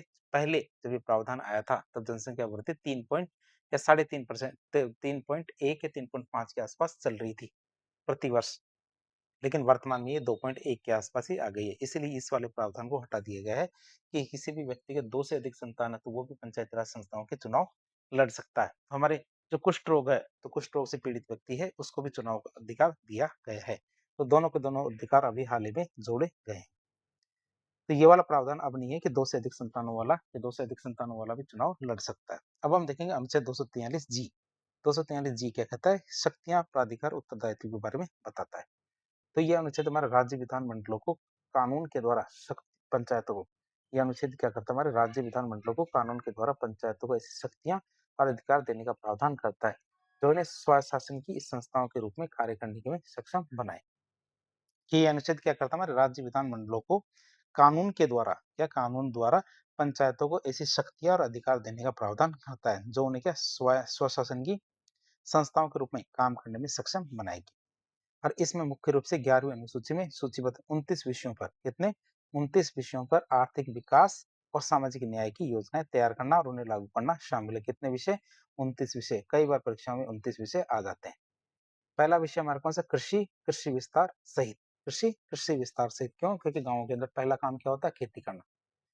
खेती कैसे की जाएगी? जब भूमि सुधार किए जाएंगे। तो भूमि सुधारों का कार्यान्वयन भूमि समेकन, कंसोलिडेशन और मृदा संरक्षण। कंसोलिडेशन का मतलब यदि किसी किसान की 5 अलग-अलग जगह भूमि है, तो पंचायत की जिम्मेदारी है, ग्रामीण जो पंचायतें हैं, उनकी पंचायती राज इंस्टीट्यूशन की जिम्मेदारी है कि उसकी 5 अलग-अलग जमीनों को हटा करके एक ही जगह पे बराबर जमीन दे दी जाए। जिसे कहते हैं भूमि समेकन। तीसरा हमारे विषय आता है कौन सा? लघु सिंचाई, जल प्रबंधन और जल विभाजक मतलब वाटरशेड का विकास। ये हमारा तीसरा विषय। चौथा विषय आता है हमारा पशुपालन, दुग्ध विकास, पशुपालन, दुग्ध व्यवसाय, डेयरी, कुक्कुट पालन, पोल्ट्री। पांचवा विषय आता है मत्स्य उद्योग। छठा आता है हमारे कौन सा? सामाजिक वानिकी और फार्म वानिकी, फार्म फॉरेस्ट्री। ये छठा विषय आता है। सातवां आता है लघु वन उत्पाद। छठा विषय कौन सा आता है? लघु वन उत्पाद। सातवां तो हमने देख लिया लघु वन उत्पाद। आठवां विषय आता है हमारा कौन सा? लघु उद्योग। आठवां विषय आता है लघु उद्योग, जिसके अंतर्गत खाद्य प्रसंस्करण उद्योग भी शामिल किए जाते हैं। नवा आता है हमारे कौन सा? खादी, ग्राम और कुटीर उद्योग। 10वां आता है ग्रामीण आवास मतलब रूरल हाउसिंग। 11वां आता है पेयजल मतलब ड्रिंकिंग वाटर। 12वां आता है ईंधन और चारा, फ्यूल एंड फोडर। 12वां विषय क्या आता है? ईंधन और चारा, फ्यूल और फोडर। 13वां विषय आता है सड़कें, पुलियाएं, पुल, फेरी, जलमार्ग और संचार के अन्य साधन। ये भी हमारे क्या 13वें विषय में आते हैं। 14वें विषय में आते हैं हमारे ग्रामीण विद्युतीकरण। 14वें विषय में आते हैं क्या? ग्रामीण विद्युतीकरण, जिसके अंतर्गत विद्युत का वितरण भी शामिल किया गया है। ग्रामीण विद्युतीकरण क्या? जिसके अंतर्गत विद्युत का वितरण भी शामिल किया गया है। 15वां विषय आता है हमारा कौन सा? गैर पारंपरिक ऊर्जा स्रोत। 15वां विषय क्या था? गैर पारंपरिक ऊर्जा स्रोत। 16वां विषय आता है हमारे कौन सा? गरीबी उन्मूलन कार्यक्रम, पॉवर्टी एलिवेशन प्रोग्राम। 17वां विषय जिसके अंतर्गत हमारा नरेगा चलता है, जिसे अब जी राम जी विधेयक भी कहते हैं। 17वां आता है हमारे कौन सा विषय? प्राथमिक और माध्यमिक विद्यालय से शिक्षा। 18वां विषय आता है हमारा कौन सा? व्यावसायिक शिक्षा। 19वां विषय क्या आता है? 19वां विषय आता है हमारा प्रौढ़ और अनौपचारिक शिक्षा। 20वां विषय आता है पुस्तकालय। 21वां विषय आता है हमारा सांस्कृतिक गतिविधियां, कल्चरल एक्टिविटीज। 22वां विषय आता है बाजार और मेले या मार्केट्स एंड फेयर्स। 23वां विषय आता है स्वास्थ्य और स्वच्छता। क्या स्वास्थ्य और स्वच्छता मतलब हॉस्पिटल्स, प्राइमरी हेल्थ केयर्स और हमारे जो डिस्पेंसरीज है, ये भी हमारे पंचायतों के अंदर ही आते हैं। पर्यावरण नियोजन सहित परिवार कल्याण, परिवार नियोजन सहित परिवार कल्याण भी हमारे 24वां विषय आता है। 25वां विषय आता है महिला एवं बाल विकास, वुमेन एंड चाइल्ड डेवलपमेंट का विषय है, ये भी हमारे पंचायतों से संबंधित है। 26वां विषय आता है समाज कल्याण, जिसके अंतर्गत विकलांगों और मानसिक रूप से जो मंद व्यक्ति हैं, उनका कल्याण भी शामिल है। 27वां विषय आता है दुर्बल वर्ग, विशेषकर हमारे एससी और एसटी का कल्याण करना। तो दुर्बल वर्ग हमारे एससी एसटी, उनके कल्याण का विषय भी हमारे क्या पंचायतों को दिया गया है। फिर सार्वजनिक वितरण प्रणाली जो पीडीएस है, वो भी हमारे क्या पंचायती राज संस्थाओं में दी गई है। सामुदायिक आस्तियां जो कम्युनिटी एसेट्स है, उनका अनुरक्षण या फिर मेंटेनेंस है, वो भी करना इनका काम है। सामुदायिक एसेट्स जैसे हमारे क्या सामुदायिक केंद्र है, पंचायती भवन है, तो बहुत सारे ऐसे मोन्यूमेंट्स है जिनको संरक्षण करना, अनुरक्षण करने का काम भी हमारे पंचायतों को दिया जा सकता है। तो इस तरह हम देख सकते हैं जो 11वीं अनुसूची है, तो 11वीं अनुसूची में हमारी 29 विषय दिए गए हैं। कितने विषय दिए गए हैं? पंचायती राज संस्थाओं को 29 विषय दिए गए हैं और ये परीक्षा में बार बार आते रहते हैं, आपको इसके बारे में पता होना चाहिए। वर्तमान में देखें तो वर्तमान में प्रभावी रूप से 23 विषय पंचायती राज संस्थाओं को हस्तांतरित किए गए हैं, जिनके लिए निधियां और कार्यबल भी उपलब्ध कराए गए हैं। तो राजस्थान में देखें, राजस्थान में 23 विषयों को हमारे पंचायती राज संस्थाओं को दे दिया गया है। केवल 6 ऐसे विषय हैं जिनको अभी तक नहीं दिया गया है, बाकी इन 23 विषयों के लिए पैसे और कार्यबल भी उपलब्ध कराए गए। अब देखिए जनसंख्या के आधार पर पंचायत राज संस्थाओं का वर्गीकरण किस तरह से किया जाए। तो जनसंख्या के मानक के रूप में, या जनसंख्या के मानक के रूप में ये निर्धारित करते हैं कि किस स्तर पर कितने सदस्य निर्वाचित होंगे। जो मानक है वो कैसे निर्धारित करते हैं कि मुख्य रूप से किस स्तर पर कितने सदस्य निर्वाचित होंगे और संस्था का गठन किस प्रकार से किया जाएगा, या संस्था का गठन किस प्रकार से किया जाएगा, ये भी तय किया जाता है। देखिए सबसे निचले लेवल की बात करें, निचले लेवल पे हमारे ग्राम पंचायत आती है, जिसे विलेज लेवल कहते हैं। क्षेत्राधिकार की बात करें तो इसमें एक या एक से अधिक गांव आ सकते हैं। ग्राम पंचायत में एक भी गांव आ सकता है और एक से ज्यादा गांव भी आ सकते हैं। जनसंख्या का क्या आधार होगा? 3000 या 3000 से अधिक जनसंख्या पर एक ग्राम पंचायत का गठन किया जाएगा। अब 3000 की जनसंख्या में एक गांव भी आ सकता है, हो सकता है कि 500 लोगों का गांव हो, 1000 लोगों का गांव हो, 1000, 2000, 2500, कितने भी लोगों का गांव हो सकता है। हो सकता है 1000 लोगों का गांव है तो 3 गांव आएंगे, तो पंचायत के अंदर एक से या एक से अधिक गांव आ सकते हैं, जिसमें हमारे 3000 या 3000 से अधिक जनसंख्या पर एक ग्राम पंचायत का गठन किया जाएगा। और ग्राम पंचायत में हेड तो होगा हमारा सरपंच मतलब अध्यक्ष होगा, उप सरपंच और वार्ड पंच सदस्य होंगे। तो इस तरह से हमने देख लिया पदाधिकारी के बारे में। अब पंचायत समिति की बात करें, जिसे इंटरमीडिएट या ब्लॉक लेवल कहते हैं। ये हमारे क्या क्षेत्राधिकार होगा? एक ब्लॉक मतलब विकास खंड इसका आधार होगा। जनसंख्या की बात करते हैं 1 लाख की जनसंख्या पर एक पंचायत समिति का गठन किया जाएगा। कितने? 1 लाख की जनसंख्या पर एक पंचायत समिति का गठन किया जाएगा, जिसका हेड कौन होगा? प्रधान। कौन होगा? हमारा मंजू देवी प्रधान हमारी इसकी अध्यक्ष होगी। उप प्रधान की बात करें, फिर उप प्रधान आएगा, जैसे हमारे प्रहलाद चाचा चाचा हमारे उप प्रधान होंगे। फिर बात करें हमारे पंचायत समिति के सदस्य, तो इस तरह से देख सकते हैं हमारे 3 हमारे पदाधिकारी होंगे, एक तो प्रधान होगा, एक उप प्रधान होगा और एक पंचायत समिति के सदस्य होंगे। अब तीसरे नंबर पे आता है हमारे पास जिला परिषद, जो डिस्ट्रिक्ट लेवल की बात होती है। जिला परिषद की बात है, जो डिस्ट्रिक्ट लेवल की बात होती है, तो इसमें कि ये इसका क्षेत्र अधिकार क्या होगा? इसका क्षेत्र अधिकार राजस्व जिला होगा, जिसमें 4 लाख की जनसंख्या पर एक जिला परिषद का गठन किया जाएगा। कितनी? 4 लाख की जनसंख्या पर एक जिला परिषद का गठन किया जाएगा, जिसके पदाधिकारी कौन होंगे? जिला प्रमुख तो अध्यक्ष होगा, उप जिला प्रमुख, फिर जिला परिषद सदस्य, ये हमारे इसके पदाधिकारी होंगे। अब जनसंख्या सदस्यों के निर्धारण की बात करें, जनसंख्या के अनुपात में, जनसंख्या के अनुपात में सदस्यों के निर्धारण की बात करें, तो प्रत्येक स्तर पर संस्था के सदस्यों की संख्या, क्या प्रत्येक स्तर पर संस्था के सदस्यों की संख्या जनसंख्या के अनुपात में निर्धारित की जाती है। ग्राम पंचायत की बात करें तो ग्राम पंचायत में वार्ड किस तरह से बनाए जाएंगे? 3,000 की जनसंख्या पर 9 वार्ड होंगे। आप इसे याद रखें, प्रत्येक 3,000 की जनसंख्या पर कितने? 9 वार्ड होंगे। और इसके बाद यदि जनसंख्या ज्यादा है तो 1,000 की यदि जनसंख्या ज्यादा है तो 1,000 की अतिरिक्त जनसंख्या पर 2 अतिरिक्त वार्ड पंच बनाए जा सकते हैं, बढ़ाए जा सकते हैं। बात करें तो 3,000 पे तुम्हारे 9 वार्ड होंगे और हर 1,000 जनसंख्या यदि बढ़ती है तो उस पर 2 वार्ड पंच बढ़ जाएंगे। पंचायत समिति के सदस्यों की बात करें तो 1 लाख की जनसंख्या पर 15 सदस्य होते हैं। कितने? 1 लाख की जनसंख्या पर हमारे कितने? 15 सदस्य होते हैं पंचायत समिति के। और इसके बाद यदि 15,000 की जनसंख्या अतिरिक्त बढ़ती है तो 15,000 की जनसंख्या बढ़ने पे 2 अतिरिक्त सदस्य बढ़ाए जा सकते हैं। फिर बात करें जिला परिषद में सदस्यों की संख्या, तो 4 लाख की जनसंख्या पर 17 सदस्य होते हैं। कितने? 4 लाख की जनसंख्या पर 17 सदस्य होते हैं। और इसके बाद प्रत्येक 1 लाख की अतिरिक्त जनसंख्या पे किसकी? 1 लाख की अतिरिक्त जनसंख्या पर 2 अतिरिक्त सदस्य बढ़ा दिए जाते हैं। तो इस तरह हमने त्रिस्तरीय संरचना का देख लिया। त्रिस्तरीय संरचना का उद्देश्य क्या है? इसका उद्देश्य स्थानीय स्तर पर शक्ति का विकेंद्रीकरण सुनिश्चित करना है और प्रत्येक ग्रामीण स्तर पर सहभागी लोकतंत्र को बढ़ावा देना है। क्या करना है? प्रत्येक ग्रामीण स्तर पर सहभागी लोकतंत्र को बढ़ावा देना इसका उद्देश्य है। राजस्थान की बात करें तो राजस्थान में वर्तमान में 41 तो ग्राम जिला परिषदें, क्या 41 तो जिला परिषदें, 437 पंचायत समितियां और 14,781, कितनी? 14,781 ग्राम पंचायतें। और इस संख्या हाल ही में जो हमारा 8 जिले हैं उनमें जिला परिषद के गठन और 85 नई पंचायत समितियों और लगभग 3400 नई ग्राम पंचायतों गठन के बाद की संख्या है।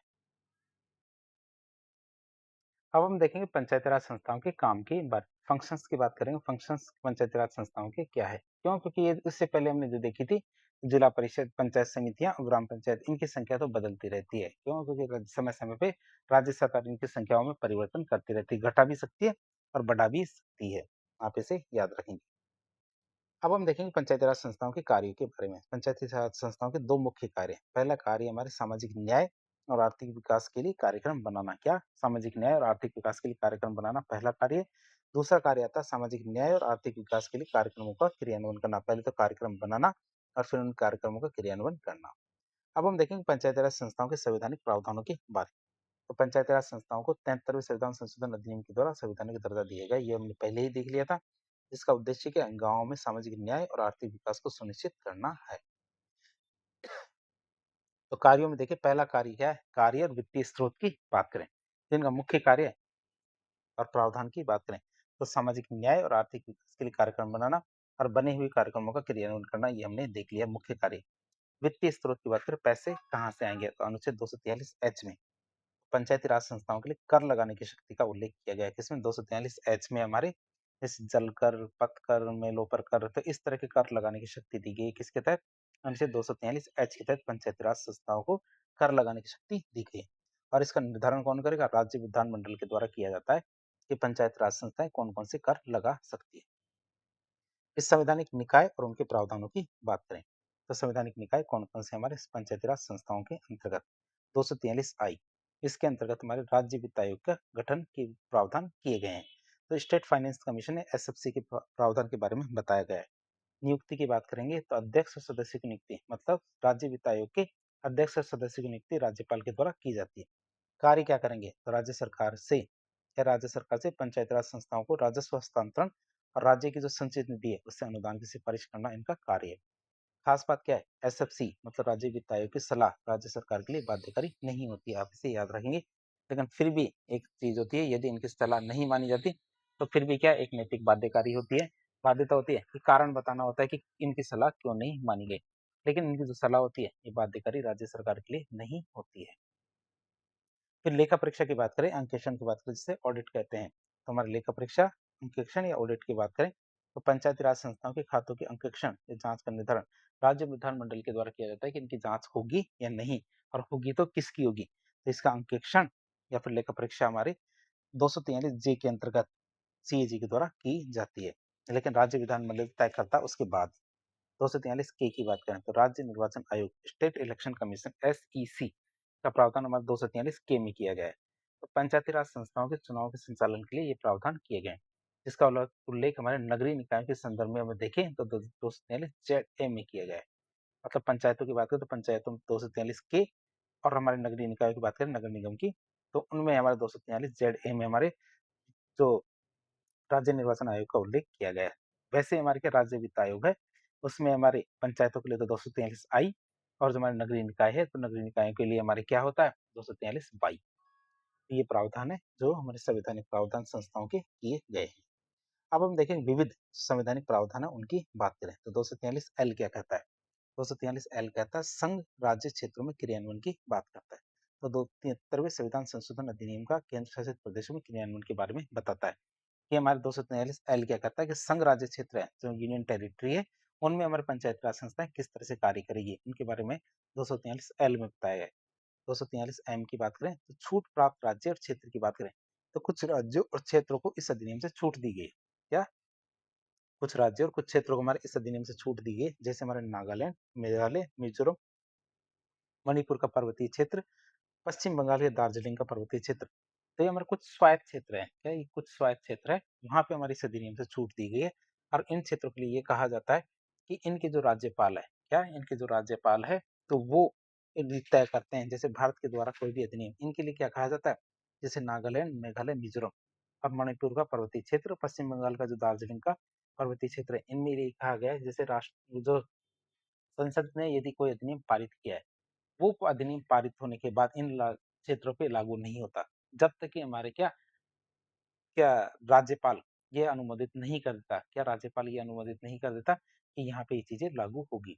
इसलिए हमारी जो पंचायती राज संस्थाएं हैं उनसे छूट दी गई, किसको, नागालैंड, मेघालय, मिजोरम, मणिपुर के पर्वतीय क्षेत्र, पश्चिम बंगाल के दार्जिलिंग का पर्वतीय क्षेत्र, इनको छूट दी गई है। 243 एन की बात करें तो 243 एन क्या कहता है कि विद्यमान कानूनों पर बने रहना।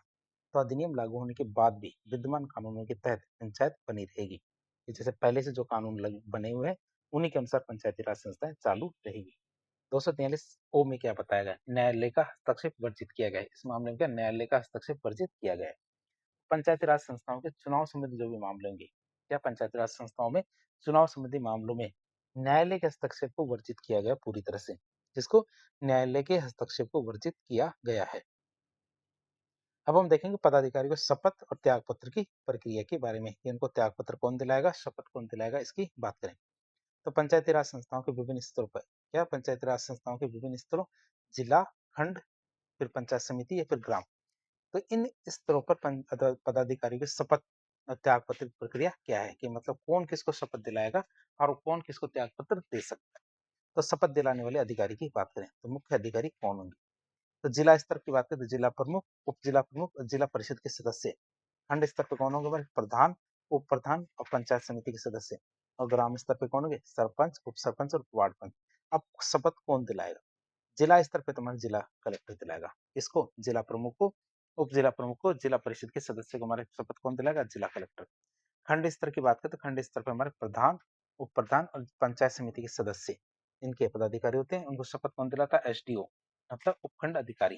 ग्राम स्तर की बात करें जिसमें हमारे सरपंच, उप सरपंच और वार्ड पंच होते हैं, जिनको शपथ कौन दिलाएगा, पीठासीन अधिकारी, प्रिसाइडिंग ऑफिसर शपथ दिलाता है। बात करें कौन किसको इस्तीफा देता है, इस्तीफे की बात करें तो जिला प्रमुख किसको इस्तीफा देता है, हमारा संभागीय आयुक्त, ये डिविजनल कमिश्नर को देता है।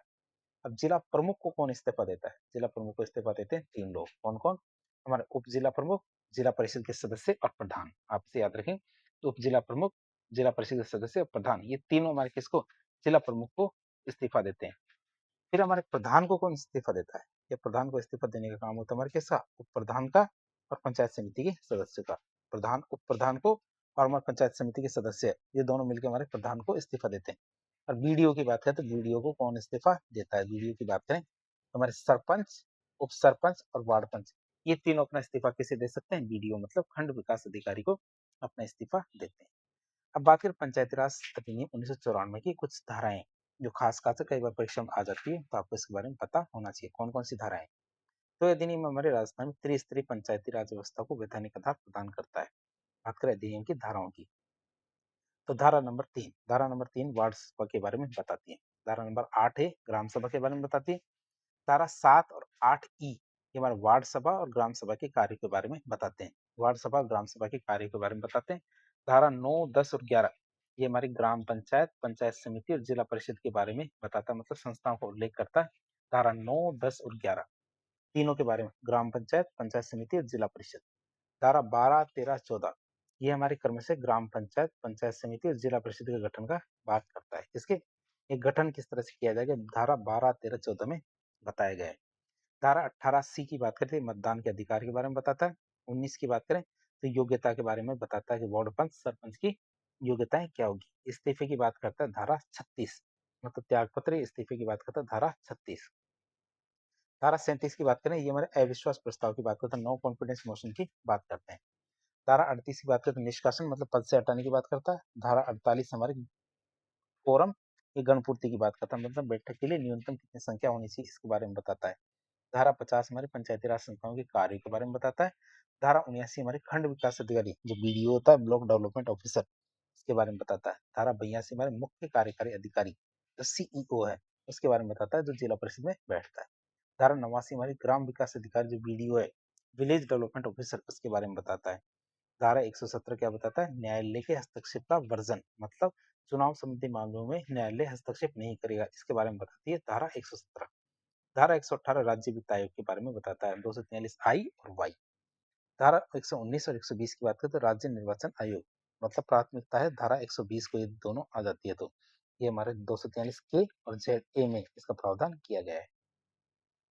अब हम देखेंगे पंचायती राज संस्थाओं में यदि अविश्वास प्रस्ताव लाया जाए, मतलब लोगों को पसंद नहीं आया, जो मेरा सरपंच, उप सरपंच या कोई भी पदाधिकारी है वो जो चुन लिया गया है वो पसंद नहीं आ रहा, तब क्या करें? अविश्वास प्रस्ताव लाया जाए। तो अविश्वास प्रस्ताव केवल निर्वाचित राजनीतिक पदाधिकारी के खिलाफ ही लाया जा सकता है। उल्लेख की बात करें तो राजस्थान पंचायती राज अधिनियम 1994 की धारा 37 में हमारे अविश्वास प्रस्ताव का उल्लेख किया गया है। किसके खिलाफ लाया जा सकता है? जिला प्रमुख, उप जिला प्रमुख, प्रधान, प्रधान, सरपंच और उप सरपंच, इन 6 के खिलाफ हमारे अविश्वास प्रस्ताव लाया जा सकता है। अब लाया कैसे जाएगा? लाने के लिए समर्थन की बात करें तो 1/3 सदस्यों का समर्थन इसमें जरूरी है। कितने? 1/3 सदस्यों का समर्थन अविश्वास प्रस्ताव लाने के लिए जरूरी है। पारित करवाने के लिए क्या है? 1/3 सदस्यों का समर्थन जरूरी है। तो लाने के लिए तो 1/3, और यदि समर्थन को पारित करवाना है, यदि आप पारित करवाने के लिए हमारे 3/4 सदस्यों का समर्थन जरूरी है। और ये प्रावधान हमारे राजस्थान पंचायती राज कानून 2007 के अनुसार है। इससे पहले ये 2/3 था, अब इसे 3/4 कर दिया गया है हमारे अविश्वास प्रस्ताव के लिए। प्रतिबंध की बात करें, हमारे अविश्वास प्रस्ताव कब नहीं लाया जा सकता? तो संस्थाओं के गठन के शुरुआती 2 वर्षों में हमारे अविश्वास प्रस्ताव नहीं लाया जा सकता, क्योंकि मतलब जब भी चुनाव होता है तो चुनाव होने के शुरुआती 2 साल में हमारे अविश्वास प्रस्ताव नहीं लाया जा सकता। क्यों? क्योंकि हमें एक बार तो काम करने का मौका देना चाहिए, जो भी हमारे चुने हुए लोग हैं, तो 2 साल तक उन्हें मौका मिलना ही चाहिए। और बात करें अंतिम वर्ष के कार्यकाल में भी नहीं लाया जा सकता। क्यों? क्योंकि अंतिम वर्ष में कार्यकाल में लाने का मतलब है तो उसकी साख खराब करने के लिए लाया जा रहा है, न कि कोई अविश्वास वाली बात है। इसलिए शुरुआत के 2 साल और अंतिम साल में हमारे अविश्वास प्रस्ताव नहीं लाया जा सकता। अब हम देखेंगे 73वें संविधान संशोधन के अनिवार्य और ऐच्छिक कौन-कौन से प्रावधान है। अनिवार्य और ऐच्छिक प्रावधानों की बात करें तो 73वें संविधान संशोधन ने पंचायती राज को संवैधानिक दर्जा देते हुए, के संवैधानिक दर्जा देते हुए राज्यों के लिए कुछ प्रावधानों को बाध्यकारी और कुछ को स्वैच्छिक रखा। मतलब अनिवार्य प्रावधान की बात करें कि हमारे राज्य कौन कौन से प्रावधान अनिवार्य रूप से करेगा। पहला अनिवार्य प्रावधान है त्रिस्तरीय व्यवस्था का गठन करेगा। दूसरा, ग्राम सभा की प्रावधान, 3 स्तरों पर सदस्य के प्रत्यक्ष चुनाव कराएगा। फिर चुनाव लड़ने के लिए न्यूनतम आयु 21 वर्ष रखी जाएगी। सीट खाली होने पर 6 महीने में उपचुनाव कराए जाएंगे। और ये तो हमने देख लिया था, यदि कार्यकाल खत्म होने में केवल 6 महीने बचे हैं तो उपचुनाव नहीं होंगे। फिर राज्य निर्वाचन आयोग का गठन, राज्य वित्त आयोग का गठन, ये हमारे क्या अनिवार्य प्रावधान है। महिलाओं के लिए 33% आरक्षण सभी स्तरों पे है, ये 33% आरक्षण सभी स्तरों पे है। और राजस्थान ने इसे 50% कर दिया है। एससी एसटी के लिए आरक्षण जनसंख्या के अनुपात में। तो ये कुछ प्रावधान है जो हमारे क्या अनिवार्य प्रावधान है। कुछ प्रावधान हमारे ऐच्छिक भी रखे गए हैं, जैसे राज्य सरकार की इच्छा पे। तो पंचायती राज संस्थाओं के लिए जो वित्तीय संसाधन किस तरह से बांटे जाएंगे, ये राज्य सरकार की इच्छा पे है। पंचायती राज संस्थाओं को ऑडिट कराना, अंकेक्षण किस तरह से होगा, ये भी हमारे राज्य सरकार की इच्छा पे। महिलाओं के लिए 33% से ज्यादा आरक्षण देना हो, ये भी राज्य की इच्छा पे, जिसमें राजस्थान ने 50% कर दिया है। ओबीसी का आरक्षण जो हमारे 21% है, वो भी हमारे क्या ऐच्छिक है राज्य सरकार के द्वारा। पंचायती राज संस्थाओं में एमपी, एमएलए, एमएलसी का प्रतिनिधित्व, ये भी हमारा ऐच्छिक है, किस तरह से किया जाएगा। सरपंच का चुनाव प्रत्यक्ष होगा या अप्रत्यक्ष होगा, ये भी हमारे क्या ऐच्छिक प्रावधान है। जिला आयोजना समिति की संरचना या फिर गठन, इसके प्रावधान भी हमारे क्या ऐच्छिक होंगे। तो हमारे राज्य सरकार के कुछ प्रावधान ऐच्छिक है, कुछ हमारे अनिवार्य प्रावधान किए गए हैं। अब हम देखेंगे पैसा कानून। पैसा कानून की बात करें तो 1996 में आया था। पैसा कानून कहाँ कब आया, 1996 में हमारा पैसा कानून आता है। तो पंचायत, इसका पूरा नाम पंचायत उपबंध अनुसूचित क्षेत्रों पर विस्तार अधिनियम 1996, या अनुसूचित क्षेत्रों पर विस्तार अधिनियम 1996 इसका पूरा नाम है। पैसा कानून आने का उद्देश्य क्या था, कब आता, 1996 में। तो संविधान के भाग 9, जिसमें हमारे पंचायतों के प्रावधानों के बारे में बताए गए, तो उनके प्रावधानों को अनुसूचित क्षेत्रों में कुछ संशोधनों या अपवादों के बाद विस्तारित करना। क्यों, क्योंकि इनके प्रावधान जो हमारे अनुसूचित क्षेत्र है, जनजातीय क्षेत्र है, उन क्षेत्रों में कुछ संशोधन के बाद या कुछ अपवादों के साथ विस्तारित किया जाता है, जिससे जनजातीय क्षेत्रों में स्वशासन की स्थापना हो सके। इसकी सिफारिश किसने की, इसकी सिफारिश हमारे दिलीप सिंह भूरिया समिति ने की थी 1994 में। इसकी सिफारिश की थी दिलीप सिंह भूरिया समिति ने। राजस्थान में लागू करने की बात करें तो राजस्थान में 30 सितंबर 1999 को हमारे पैसा कानून लागू होता है।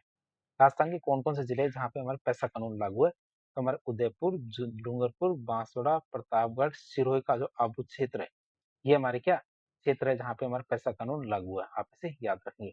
ये हमारे जो जनजातीय क्षेत्र कौन से हमारे, उदयपुर, डूंगरपुर, बांसवाड़ा और प्रतापगढ़, ये तो आपको पता है, चारों के चारों हमारे जनजातीय क्षेत्र है। और सिरोही का तो हमने एक ही आंदोलन तो पहले ही देख लिया था। तो सिरोही का जो आबू रोड क्षेत्र है, जहाँ हमारे जो गरासिया जनजाति रहती है, तो इस तरह से देख सकते हैं ये हमारे वो क्षेत्र जहाँ पे पैसा कानून लागू है। राज्यों की बात करें तो 10 राज्य ऐसे हैं जहाँ पे हमारा पैसा कानून हमारे 1996 में लागू है। और वो 10 राज्य कौन कौन से, लाइन से समझ सकते हैं। आंध्र प्रदेश, आंध्र प्रदेश से टूटने वाला तेलंगाना। फिर झारखंड है, आप इसे याद रखें, झारखंड और छत्तीसगढ़ तो आपको पता है, इनका निर्माण ही जनजातीय विकास के लिए किया गया था। दो चार राज्य तो हमने देख लिए कौन कौन से। आंध्र प्रदेश से टूटा था हमारा तेलंगाना, और झारखंड छत्तीसगढ़ तो इसीलिए बनाए गए थे। राजस्थान के बारे में हमें पता है, राजस्थान के जिले हमने देख लिए थे, कौन कौन से जिले हैं जिनके जिनमें हमारे क्या पैसा कानून लागू है। तो हमारे आंध्र प्रदेश, तेलंगाना हो गए, इस पे झारखंड और छत्तीसगढ़ के बारे में हमने देख लिया। उड़ीसा, मध्य प्रदेश, मध्य प्रदेश वैसे भी जनजातियों का क्षेत्र है। हिमाचल प्रदेश, गुजरात, महाराष्ट्र, तो इस तरह से हमने देखे 10 राज्य ऐसे हैं जिनमें हमारे पैसा कानून 1996 में लागू है। कौन कौन से, आंध्र प्रदेश, तेलंगाना, झारखंड, उड़ीसा, मध्य प्रदेश, छत्तीसगढ़, हिमाचल प्रदेश, गुजरात, महाराष्ट्र, राजस्थान, ये हमारे 10 ऐसे राज्य हैं जिन पे हमारे पैसा कानून लागू है। अब बात करेंगे पैसा कानून में लागू क्या होता है, मुख्य प्रावधानों की बात करें पैसा कानून के, तो इन क्षेत्रों की हमारे 50% सीटें अनुसूचित जनजाति मतलब एसटी के लिए आरक्षित होती है। इन क्षेत्रों की हमारी 50% सीटें किसके लिए, अनुसूचित जनजाति एसटी के लिए आरक्षित होती है। फिर ग्राम सभा की भूमिका की बात करें तो ग्राम सभा यहाँ पे शक्तिशाली होती है। फिर शांति समिति के गठन की बात करें तो इसमें हमारे 33% सीटें इन महिलाओं के लिए आरक्षित होती है। किसमें, शांति समिति का गठन किया जाता है। हर हमारी जो पैसा कानून के अंतर्गत जो पंचायत समितियां बनाई जाती है उसमें एक शांति समिति भी बनती है, जिसमें हमारे 33% सीटें महिलाओं के लिए आरक्षित होती है। फिर डीपीसी की बात करें मतलब डिस्ट्रिक्ट प्लानिंग कमेटी की बात करें, जिला आयोजना समिति की बात करें, तो इसके प्रकृति कैसी है, तो यह क्या हमारे एक संवैधानिक समिति है। जिला आयोजना समिति क्या एक संवैधानिक समिति है। अनुच्छेद 243 जेड डी के तहत, किसके तहत, 243 जेड डी के तहत हमारे जिला आयोजना समिति का गठन किया जाता है। इसका मुख्य उद्देश्य क्या है, तो जिले में एकीकृत विकास कार्यों का निर्माण करना। क्या जिले में एकीकृत विकास कार्यों का निर्माण करना इसका मुख्य उद्देश्य है। हमारे पंचायती राज संस्थाओं और नगरीय निकायों की योजनाओं को मिला करके, क्या पंचायती राज संस्थाओं और नगरीय निकायों की योजनाओं को मिला करके हमारे जिला आयोजना समिति का गठन किया जाता है। सदस्यता की बात करें तो न्यूनतम 4/5 सदस्य, क्या न्यूनतम 4/5 सदस्य मतलब 80% सदस्य पंचायती राज संस्थाओं और नगरीय निकायों से लिए जाते थे। किसमें? जिला आयोजना समिति में, आप इसे याद रखेंगे। अब डीपीसी की बात करें, राजस्थान में डीपीसी की संरचना कैसी होगी? मतलब इसमें कुल 26 सदस्य होते हैं। कितने? डीपीसी में हमारे कुल 26 सदस्य होते हैं। अब हम देखेंगे डीपीसी की संरचना के बारे में। डीपीसी में हमारे 26 सदस्य होते हैं। सदस्यों में देखेंगे सबसे पहले डीपीसी का जो अध्यक्ष होगा, पदेन अध्यक्ष की बात करें, जो हमारे कौन होगा? जिला प्रमुख होगा, और इसकी संख्या कितनी होगी? एक सदस्य संख्या होगी। पदेन अध्यक्ष एक होगा, जिला प्रमुख। निर्वाचित सदस्यों की बात करें तो इसमें हमारे निर्वाचित 20 सदस्य होंगे। कितने? निर्वाचित 20 सदस्य होंगे, और जो कहाँ से चुने जाएंगे? पंचायती राज संस्थाओं और शहरी जो निकाय हैं वहां से चुने जाएंगे। कुल सदस्यों का 4/5 मतलब 80%, मतलब 20 सदस्य हमारे पंचायती राज संस्थाओं और शहरी निकायों से चुने जाएंगे, जो निर्वाचित सदस्य होंगे। पदेन सदस्य की बात करें तो ये सदस्य होंगे तीन। तीन कौन कौन होंगे? एक तुम्हारा जिला कलेक्टर, मुख्य कार्यकारी अधिकारी, जिला कलेक्टर, दूसरा हमारा मुख्य कार्यकारी अधिकारी जिसे सीईओ कहते हैं, और अतिरिक्त मुख्य कार्यकारी अधिकारी एसीओ। हमारे तीन सदस्य होते हैं जो पदेन सदस्य होते हैं डीपीसी के। फिर हमारे मनोनीत सदस्यों की बात करें तो दो मनोनीत सदस्य होते हैं राज्य सरकार के द्वारा, जिन्हें मनोनीत किया जा सकता है। कितने? दो सदस्यों को राज्य सरकार के द्वारा मनोनीत किया जा सकता है। तो इस तरह टोटल हमारे 26 सदस्य होते हैं। कौन कौन से? 20 प्लस 3 प्लस 2 प्लस 1, कितने हो गए? 26 सदस्य होते हैं डीपीसी के अंदर। अब हम देखें पंचायती राज संस्थाएं बहुत अच्छी है, लेकिन पंचायती राज संस्थाओं में कुछ कमियां हैं। कमियों की बात करें तो पंचायती राज संस्थाओं को अभी भी कई चुनौतियों का सामना करना पड़ता है, जो उनकी स्वायत्ता और कार्यान्वयन क्षमता को सीमित करती है। जो उनकी क्या स्वायत्ता और कार्यान्वयन क्षमता है उसको सीमित करती है। जैसे अपर्याप्त वित्तीय संसाधन, लैक ऑफ फाइनेंशियल रिसोर्सेज। तो पंचायतों के पास स्वयं के कर लगाने की शक्तियां सीमित होती है, जिसके कारण वो बड़े पैमाने पर राज्य सरकारों के अनुदान पर निर्भर रहते हैं। फंड की बात करें तो फंड का विलंब से हस्तांतरण होता है, जिससे योजनाएं समय पर पूरी ही नहीं हो पाती। फंड का क्या होता है? विलंब से हस्तांतरण होता है, जिससे योजनाएं समय पर पूरी नहीं हो पाती। फिर अस्पष्ट कार्य विभाजन की बात करें, अनक्लियर डिवीजन ऑफ फंक्शंस की बात करें, तो संविधान की 11वीं अनुसूची में सूचीबद्ध जो 29 विषय है, उनका पूर्ण हस्तांतरण कई राज्यों में नहीं हुआ है। 29 विषय है, तो 29 विषयों का हस्तांतरण हमारे पूर्ण रूप से सभी राज्यों में नहीं हुआ है। दायित्वों और अधिकारों के संबंध की बात करें तो दायित्व और अधिकारों के संबंध में राज्य सरकार पंचायतों के बीच में अस्पष्टता बनी रहती है कि किसका दायित्व क्या है और किसकी अधिकार क्या है। फिर अत्यधिक नौकरशाही का हस्तक्षेप, एक्सेसिव ब्यूरोक्रेटिक इंटरफेरेंस की बात करें तो जिला स्तर के अधिकारी जैसे हमारे सीईओ, बीडीओ, ये पंचायतों के प्रशासनिक और वित्तीय कार्यों में अधिक नियंत्रण रखते हैं। कई राज्यों में तो नौकरशाही निर्वाचित प्रतिनिधियों के प्रति जवाबदेह नहीं है। जो नौकरशाही है, ईमान निर्वाचित प्रतिनिधि है, जैसे हमारे वीडियो, बीडीओ, ये सब हमारे क्या, हमारे जो निर्वाचित प्रतिनिधि है, सरपंच, प्रधान, इनके प्रति क्या जवाबदेह नहीं होते। फिर ग्राम सभा की भूमिका कमजोर। कमजोर ग्राम सभा की भूमिका की बात करें तो ग्राम सभा की बैठकें नियमित रूप से आयोजित नहीं होती है। बैठकों में कोरम की बात करें, ये गणपूर्ति ही नहीं हो पाती। ग्राम सभाएं योजनाओं के निर्माण और अनुमोदन में प्रभावी भागीदारी नहीं कर पाती। ग्राम सभाएं क्या हमारी योजनाओं के निर्माण और अनुमोदन में प्रभावी भागीदारी नहीं कर पाती है। फिर राजनीतिक आपराधिकरण और गुटबाजी की बात करें तो स्थानीय चुनाव में जातिगत गुटबाजी, परिवारवाद और बाहुबल का प्रभाव देखा जाता है। क्या हमारे जो स्थानीय चुनाव है तो स्थानीय चुनाव में जातिगत गुटबाजी, परिवारवाद और बाहुबल का प्रभाव देखा जाता है। फिर बात करें कर्मचारियों और प्रशिक्षण की कमी की बात करें कि lack of staff and training की बात करें तो पंचायतों के पास पर्याप्त संख्या में हमारे तकनीकी और प्रशासनिक कर्मचारियों का अभाव होता है।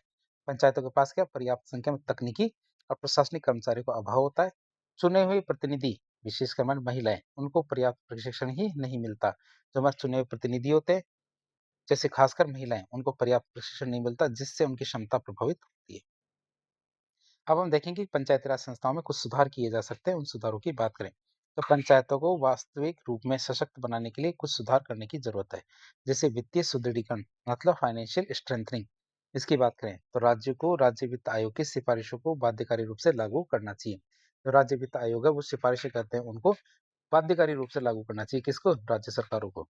पंचायतों की बात करें तो पंचायतों को कर और शुल्क लगाने की स्वायत्ता दी जानी चाहिए। क्या? पंचायतों को कर और शुल्क लगाने की स्वायत्ता दी जानी चाहिए, ताकि वे अपनी आय स्वयं जुटा सके। फंड के हस्तांतरण की प्रक्रिया को समयबद्ध और स्वचालित बनाया जाना चाहिए। जो फंड है तो फंड के हस्तांतरण की जो प्रक्रिया है इसको समयबद्ध की जानी चाहिए, साथ ही साथ स्वचालित बनाई जानी चाहिए। फिर शक्तियों के पूर्ण हस्तांतरण की बात करें तो 11वीं अनुसूची के अनुसार सभी 29 विषयों को राज्य सरकारों को पूरी तरह से पंचायतों को हस्तांतरित कर देना चाहिए। फंक्शंस, फंड्स एंड फंक्शनरीज, जिसे 3F कहते हैं, फंक्शंस, फंड्स एंड फंक्शनरीज का हस्तांतरण सुनिश्चित किया जाना चाहिए। तो ये कुछ उपाय हैं। फिर हमारे ग्राम सभा के सशक्तिकरण की बात करें तो ग्राम सभा की बैठकों को अनिवार्य रूप से बनाया जाना चाहिए। क्या? ग्राम सभा की बैठकों को अनिवार्य करना चाहिए, साथ ही साथ कोरम को भी सरल बनाया जाना चाहिए। योजनाओं के अनुमोदन, लाभार्थियों के चयन, सामाजिक अंकेक्षण मतलब सोशल ऑडिट में ग्राम सभा की भूमिका को अधिक पारदर्शी और निर्णायक बनाया जाना चाहिए। तो हमारे याद रखना, हमारे योजनाओं के अनुमोदन में, लाभार्थी के चयन में, सामाजिक अंकेक्षण या मतलब सोशल ऑडिट में ग्राम सभा की भूमिका को अधिक पारदर्शी और निर्णायक बनाया जाना चाहिए। प्रशासनिक सुधार की बात करें, एडमिनिस्ट्रेटिव रिफॉर्म्स की, तो पंचायतों को अपने स्तर पर कर्मचारी नियुक्त करने की अनुमति दी जानी चाहिए। पंचायती राज पदाधिकारियों और कर्मचारी के लिए या पंचायती राज पदाधिकारियों और कर्मचारियों के लिए नियमित और व्यापक प्रशिक्षण कार्यक्रम आयोजित किए जाने चाहिए या नियमित और व्यापक प्रशिक्षण कार्यक्रम आयोजित किए जाने चाहिए। फिर आईटी पारदर्शिता की बात करें तो पंचायतों को डिजिटल साक्षरता दी जानी चाहिए और योजनाओं के कार्यान्वयन में आईटी का उपयोग बढ़ाना चाहिए। सभी पंचायतों के लिए ऑनलाइन लेखा परीक्षा मतलब ऑनलाइन ऑडिट और वित्तीय पारदर्शिता सुनिश्चित की जानी चाहिए। तो इस तरह आज एक लेक्चर के जरिए हमने इंडियन पॉलिटी का एक बहुत ही इंपॉर्टेंट टॉपिक था हमारा पंचायती राज संस्थान, पंचायती राज इंस्टीट्यूशन, इनके बारे में काफी डिटेल से जानने की कोशिश की। तो इस प्रकार के इन्फॉर्मेटिव वीडियो देखने के लिए हमारे चैनल से जुड़े। वीडियो यदि पसंद आता तो वीडियो को लाइक करें, चैनल को सब्सक्राइब करें, अपने दोस्तों का शेयर करें। धन्यवाद।